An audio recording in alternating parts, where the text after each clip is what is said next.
नहीं भेजने के बदले आप अपने बच्चों के लिए मोटी रकम देने को तैयार हैं और यह खेल बड़ी आसानी से खेला जा रहा है, जिस पर सरकारी चुप है, जिस पर बोर्ड चुप है, जिस पर स्कूल चुप है और खासकर वो पेरेंट्स चुप हैं और मोटी रकम को चुकाने के लिए वह खुशी खुशी तैयार है। जी हाँ, हम आज बात करेंगे डमी स्कूल की। इसके स्कूल से बात करने से पहले आपको एक डाटा मैं देना चाहता हूं। ये डाटा 2021 का है, जब शिक्षा मंत्रालय ने एनसीआरबी का डाटा पब्लिश किया और बताया कि तैयारी करने वाले लगभग 13,000 बच्चों ने 2021 में सुसाइड किया था। यह कितने दिल दहला देने वाली बात है। और जो उस साल का सुसाइड का यह एग्जैक्ट 8% बैठता था। दूसरा चीज, अगर 10 साल पहले चले जाएं, 2011 में यह सुसाइड का रेशियो मात्र 7,000 था। और इन दोनों सालों का यानी कि 2011 और 2021 का यदि हम तुलना करें तो शायद 70% की ग्रोथ इस सोसाइटी में दिखने को मिलती है। हर गार्जियन को लगता है कि उसका बच्चा नीट क्वालिफाई कर लेगा, हर गार्जियन को लगता है उसका बच्चा जी क्वालिफाई जो जेई एग्जाम होते हैं इंजीनियरिंग के वो क्वालिफाई कर लेगा। और इस महत्वाकांक्षा ने बच्चों को उनकी स्कूलिंग से उनसे दूर करा दिया। जी हां, डमी स्कूल, जिसे आप नॉन स्कूलिंग कहते हैं, जिसे आप नॉन अटेंडिंग स्कूल कहते हैं, आपके मेट्रोपॉलिटन सिटी से लेके आपके कस्बे, आपके गांव तक ये पैर पसार चुका है। खासकर सबसे ज्यादा जो सीबीएसई बोर्ड एफिलिएटेड स्कूल हैं उनमें ये खेल धड़ल्ले से चल रहा है। और अदर आपके शहरों में, आपके घर के आसपास आप लोग देखते होंगे बहुत सारे स्कूल खुले हैं। जो तो स्कूल तो दिखते हैं, वहां बेंच है, कुर्सी है, मेज है, बिल्डिंग है, लेकिन वहां बच्चों का एडमिशन भी है, लेकिन बच्चे वहां नहीं है, टीचर वहां नहीं है। एक गजब का खेल भारत में चल रहा है। इस खेल में 3 लोग हैं। अगर आपने कभी त्रिभुज देखा हो ट्रायंगल के रूप में, तो आप उसमें देखते होंगे कि उस ट्रायंगल का जो सबसे टॉप शिखर है वहां पे बैठा है आपका पेरेंट्स, जो बड़ी बारीकी से नीचे ए और बी ट्रायंगल का जो आधार होता है, बेस होता है, उसके एक तरफ कोचिंग वाला बैठा है, एक तरफ विद्यालय वाला बैठा है। आपकी महत्वाकांक्षा को वो ट्रायंगल बना के टॉप पे बैठा देता है, जहां गार्जियन एक तरफ उस विद्यालय को देखता है, एक तरफ उस कोचिंग को देखता है। और गार्जियन को यह समझा दिया जाता है कि जो आपकी स्कूलिंग है, यानी कि 9, 10, 11, 12 की जो स्कूलिंग है, ये मात्र यूनिवर्सिटी में एडमिशन तक के लिए ही बनी है, इसके आगे उसकी कोई भूमिका नहीं है। और ये गार्जियन बड़ी आसानी से समझ जाता है।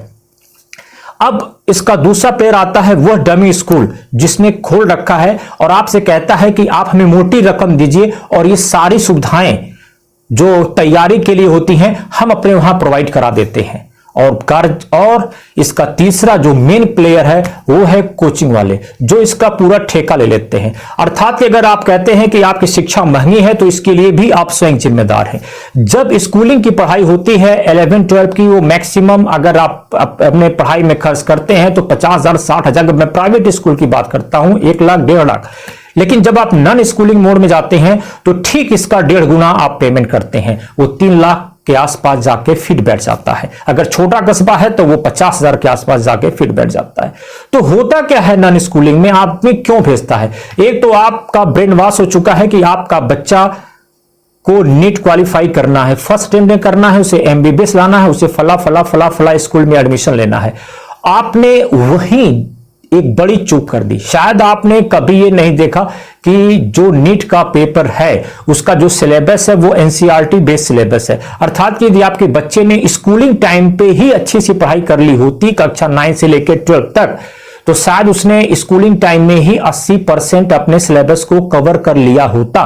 क्योंकि सीबीएसई में एनसीईआरटी ही पढ़ाई जाती है, इसलिए आप देखते होंगे कि आपका प्राइवेट स्कूल एनसीईआरटी से दूर भागता है, क्योंकि वो जानता है कि अगर हम एनसीईआरटी यहीं पढ़ा देंगे तो आगे कोचिंग में इनको क्या पढ़ाएंगे। खैर, वो मुद्दा भी अलग का है। यह आपका विवेक है कि आप अपने बच्चे को डमी स्कूल में देते हैं या उसे स्कूलिंग प्रॉपर स्कूलिंग कराते हैं। क्योंकि आपके बच्चे का सही मूल्यांकन स्कूल से ज्यादा और कोई नहीं कर सकता है। या तो आपका बच्चा स्वयं कर सकता है या तो आपका विद्यालय कर सकता है कि आपके बच्चे का परफॉर्मेंस क्या होता है।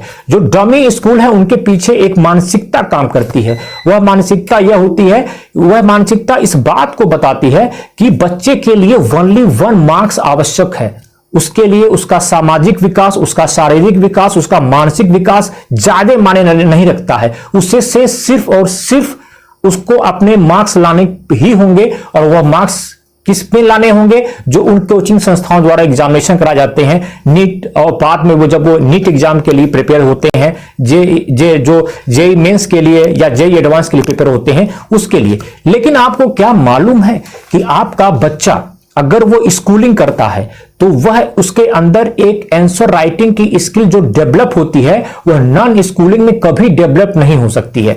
दूसरा पहलू, यदि आपका बच्चा जिस सोसाइटी में रहता है उस सोशल जो सोशल इन्वायरमेंटल चीज है उससे हमेशा रूबरू होता है, जिससे उसका सामाजिक विकास भी होता है। तीसरा, उसकी जो भावनाएं हैं वो काफी स्ट्रांग होती हैं, ये क्या नाम है कि नॉन स्कूलिंग बच्चों की अपेक्षा। अब नॉन स्कूलिंग में होता क्या है, ये कोई भी मतलब कि भारत में कोई ऐसा कॉम्पिटिटिव एग्जाम नहीं है जिसकी तैयारी में 4 साल लगाए जाएं। मैं पास होने की बात नहीं कर रहा हूं, मैं कह रहा हूं कि उसके सिलेबस को कवर करने में, किसी भी कॉम्पिटिटिव एग्जाम का सिलेबस जो कवर होता है वो 6 से 8-9 महीने के बीच में कवर हो जाता है, क्योंकि बच्चा पहले ही उस चीज को पढ़ के आया रहता है। जैसे फॉर द एग्जांपल मैं कहूं कि अगर आपका बच्चा नॉन स्कूलिंग में नहीं है, रेगुलर क्लास करता है, रेगुलर स्कूलिंग में है, तो जब वो इंटर पास होके जाएगा तो वह लगभग 80% अपने नीट के सिलेबस को पढ़ा हुआ होगा।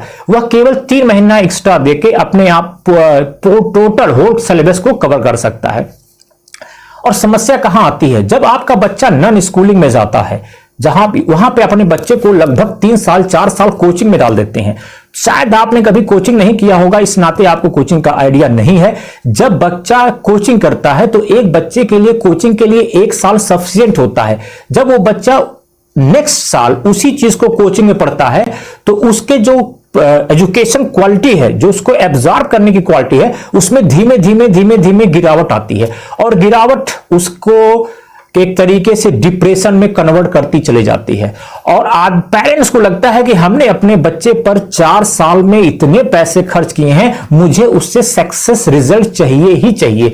यदि आपका बच्चा वो सक्सेस रिजल्ट देने में असमर्थ हो जाता है तो पेरेंट्स उसको या तो कुछ सुनाते हैं, या अगर पेरेंट्स नहीं भी सुनाते हैं, सुलझे दिमाग के हैं, लेकिन बच्चे के अंदर एक गिल्टी, एक अपराध बोध, अपने आप को अपराधी महसूस करने लगता है। उससे लगता है कि हमारे पेरेंट्स ने हम पे इतना भरोसा जताया, शायद हम ये देने में असफल रह गए। उसका मेन कारण होता है कि उसके 4 साल की जो आपने कोचिंग उसको करा रखी है, ये मेन उसी का देन है। क्योंकि मैंने पहले ही कह दिया है कि कोचिंग में 1 साल तक बच्चा बड़े एनर्जेटिक ढंग से पढ़ता है, जैसे वो दूसरे साल उसमें कन्वर्ट होता है, तीसरे साल कन्वर्ट होता है, चौथे साल में कन्वर्ट होता है, उसमें गिरावट देखी जाती है। क्योंकि मस्तिष्क भी हमारा एक प्रोग्राम की तरह है, उसको जितना लेना रहता है वो 8 से 12 महीने में ले लेता है। फिर बाद में उसी चीज को कोचिंग जब बार बार रिपीटेशन मोड में आती है तो उसकी क्वालिटी में वो चीजें गिरावट के रूप में देखी जाती हैं, जिससे बच्चा नर्वस होता है और बार बार अपने आप को, अगर एग्जामिनेशन में सफल नहीं हो पाया तो अपराध बोध महसूस करता है। जब अपराध बोध महसूस करता है तो इस कठिन प्रक्रिया सुसाइड जैसे चीजों को वो बड़ी सरलता से स्वीकार कर लेता है। जबकि मैं इस चीज के खिलाफ हूं। मैं हर बच्चों से कहता हूं, आपका जीवन अनमोल है।